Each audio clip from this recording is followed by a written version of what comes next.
आचार्य गुरु की मंगलमय आशीर्वाद, गुरु कृपा से ऐसा जनसभा पंजाब बाकी तत्वाधान में आप पर्वाधिराज पर्यूषण पर्व का 5वां दिवस मना रहे हैं। पर्वाधिराज पर्यूषण महापर्व के 5वें दिन और 90 महापुरुषों की वाणी में आप 5वें वर्ग का तृतीय अध्ययन अर्जुनवाणी को सुन रहे हैं। जीवन में कितने उतार चढ़ाव आते हैं और जीवन किस प्रकार से चरम शिखर पर पहुंच जाता है और गिरता गिरता जीवन किस प्रकार से निगोद तक की यात्रा भी कर देता है। हमें आज अपने जीवन को हर तरह से अपने जीवन को मंगलमय पावन बनाने के लिए इस आगम की अर्जुन वाणी की कथा से बहुत जानकारी मिलती है। एक और कर्म कहां से कहां तक भटका देते हैं और एक और कर्म कहां से कहां तक शिखर पर पहुंचा देते हैं।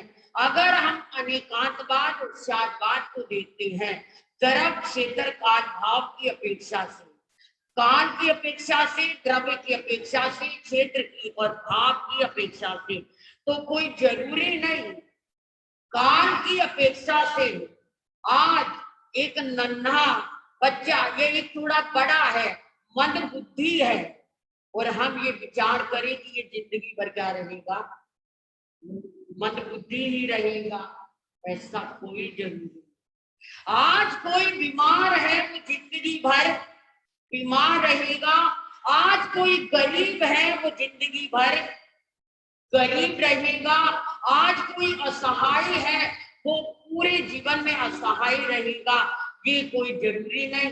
अनेकांतवाद की दृष्टि से आज का अमीर कल गरीब हो सकता है, आज का गरीब कल अमीर हो सकता है, आज का रोगी कल निरोग हो सकता है, आज का दुखी कल सुखी हो सकता है, आज का पीड़ित कल को मंगलमय जीवन बिता सकता है, आज चिंता में ग्रस्त व्यक्ति कल को चिंता रहित हो सकता है। ये क्या है? ये अनेकांतवाद। हम बिल्कुल सापेक्ष दृष्टि से देखें कि एक बात सदा एक जैसी नहीं रहती। आज जो वृक्ष ठूठ है वो सदा ठूठ रहेगा, आज ऋतु पतझड़ है वो सदा पतझड़ रहेगी, आज ऋतु क्या है, वर्षा ऋतु है, तो कल को क्या ग्रीष्म ऋतु नहीं आएगा, शरद ऋतु नहीं आएगा, बसंत ऋतु नहीं आएगा।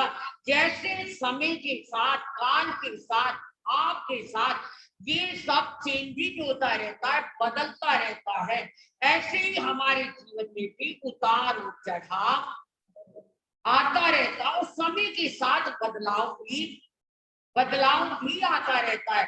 भगवान ऋषभ देव के समय में इंसान कितना भोला था, कितना ऋजु था और कितना प्राज्ञ था, लेकिन क्या है, 22 तीर्थंकरों में वैसा, बीच के 22 तीर्थंकरों में वैसा कितना सरल था। गुरु ने कह दिया, बेटा नट का तमाशा नहीं देखना। बड़ा भोला था, 2-4 दिन बाद निकला, नटनी का तमाशा हो रहा था। उन्हें फिर देर हो गई, आया तो गुरु ने कहा, बेटा आज कहाँ लग गए थे? गुरुजी नटनी का तमाशा देखने, कोई छल कपट नहीं है। गुरुजी नटनी का तमाशा देखने। वो पागल हो गया, मैंने तुझे कहा था ना कि साधु को तमाशा, नट का तमाशा। गुरुजी आपने कहा था ना नट का नहीं देखना, पर आपने ये नहीं कहा था कि नटनी का। पगले वो तो और भी पूरी होती है। कोई भी तमाशा साधु कोई नहीं। ठीक है गुरुजी, बिल्कुल ठीक है, आगे से ऐसा नहीं होगा। ये भगवान ऋषभदेव का जमाना था, लेकिन अजीतनाथ भगवान से लेकर पार्श्वनाथ तक का समय में कोई ऐसी बात ही नहीं थी। महाव्रतों में भी 4 महाव्रत थे, और वस्त्रों में भी कोई जरूरी नहीं सफेद वस्त्र हो, कोई जरूरी नहीं वो सूती ही कपड़े हो, कोई जरूरी नहीं वो कैसे बहु मूल्यवान भी होते थे, और क्या है सादे भी होते थे। जैसा आया वैसा पहन लिया। कोई ऐसा नहीं था उस जमाने में। लेकिन महावीर के आते आते तक तो बात कुछ और ही। भगवान पार्श्वनाथ के समय में ये धारणाएं चलती रही। उत्तराधर्म सूत्र के अनुसार जब गौतम स्वामी और केसी मुनि दोनों मिलते हैं केसी गौतमी अध्याय में, तो दोनों के संत वही विधि है, वही विधान है, वही नियम है, वही प्रत्याख्यान है, और दोनों अलग अलग बगीचे में ठहरे हैं, पर दोनों की चर्या एक जैसी है। तो अब दोनों बड़े आश्चर्य में आते हैं। एक और तो क्या है, बड़े मखमली कपड़े डाले हैं, कलरफुल कपड़े डाले हैं, और दूसरी ओर केवल सफेद कपड़े डाले हैं। अब वो आपस में पूछते, भाई ये क्या बात है, चर्या तो हमारी एक जैसी है और नियम व्रत भी एक जैसे हैं, पर ये क्या कारण तुम रंगीन कपड़ों में है और हम अपने अपने गुरुओं से आकर बात करते हैं, गौतम स्वामी से और क्या है केसी मुनि से। जब केसी श्रवण से उनके शिष्यों ने बात करी तो उन्होंने कहा कोई बात नहीं, एक दिन हम क्या है इंदुक वन से निकलेंगे और गौतम स्वामी के समीप जाएंगे, और क्या करके सब बातों का क्या करेंगे, निर्णय करेंगे।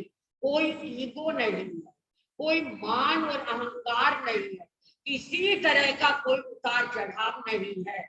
अब जाते हैं केसी मुनि किसके पास, गौतम स्वामी के पास, या गौतम स्वामी केसी मुनि के पास आते हैं।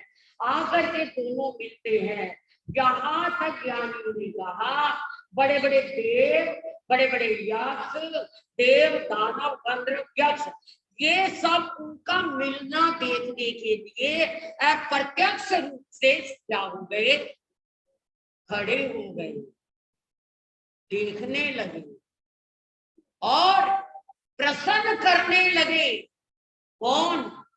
केसी श्रवण मुनि, 14 पूरब के धनी, अनेक लब्धियों के भंडार, गौतम स्वामी से, 3 ज्ञान के धारक से, अहो प्रभु, अहो महानुभाव, अहो भक्ते, इतना प्यारा शब्द बोलते हैं, अहो महाभाग्यवान, अहो भंते। आपने देखा है केवल जैन संस्कृति में ही ऐसे ऐसे शब्द हैं जो क्या, जैसे अभी आप सुन रहे थे देवानुप्रिय, क्या सुन रहे थे? देवानुप्रिय, जो हमें बहुत बड़ा बोध देता है। क्या मतलब है? हे इंसान, तू देवताओं को भी प्रिय है, यानी इंसान बनने के लिए देवता भी तरसते हैं, तरसते हैं। कब वो समय आए और हम देव से इंसान बने, और इंसान बन करके सुख तो बहुत भोग लिए हमने। देव योनि में, इंद्र योनि में कोई सुखों की कमी नहीं रही। अप्सराएं भी मिली, धन वैभव भी मिला, नाटक भी देखे, शरीर भी निरोग मिला।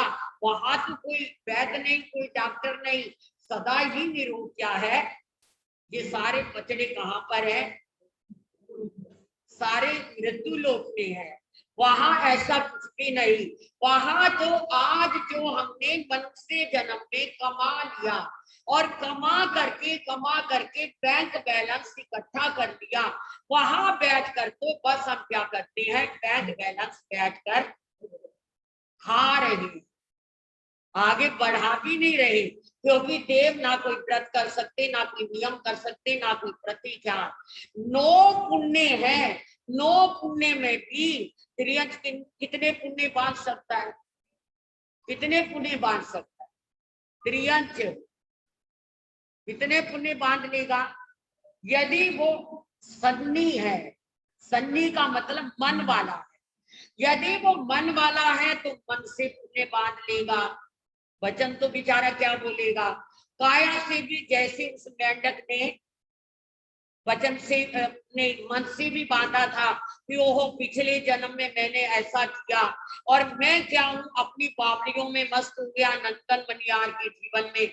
अब मैं ऐसा नहीं करूंगा, अब तो मैं जल्दी भागता हूँ। क्योंकि पनिहारियों से उसे पता लगा कि यहाँ भगवान पधारे हैं, और वो क्या चलता है, भागता है राजगृही नगरी में प्रभु के दर्शन करने के लिए। और जैसे ही भागता जा रहा, कूदता जा रहा है, वो क्या है? घोड़े के पांव के नीचे आया और चला गया। और लेकिन परिणाम कितने उच्च है। कब पहुंचूं, कब प्रभु के दर्शन दूं, कब क्या है अपने आंखों को, अपने शरीर को धन्य करूं। अब मरा और देवगति में गया। लेकिन एक मानव है, देव भी कितने पुण्य बांध लेगा? 9 पुण्य है ना टोटल। कितने पुण्य है? 9 पुण्य, अन्न पुण्य, 5 पुण्य, लेन पुण्य, सेन पुण्य, वध पुण्य, मन पुण्य, वचन पुण्य, काय पुण्य, वंदना नमस्कार। लेकिन देव भी अगर कभी फुर्सत हो, कोई क्या है, कोई ऐसा ज्ञान का भाग जाग जाए, तो अधिक से अधिक 4 पुण्य क्या कर सकता है? मन से, वचन से, काया से, और वंदना नमस्कार से। लेकिन आप हो, हम हैं, इंसान है, जो 9 के 9 पुण्यों का उपार्जन कर लेता है। 9 के 9 पुण्यों का। केशी मुनि को गौतम स्वामी बता रहे हैं कि हे महानुभाव, हे महानुभाग्यवान, आज के वक्त का और पिछले वक्त का, दिन और रात का फर्क है। आज के इंसान का और पिछले इंसान का भी दिन रात का फर्क है।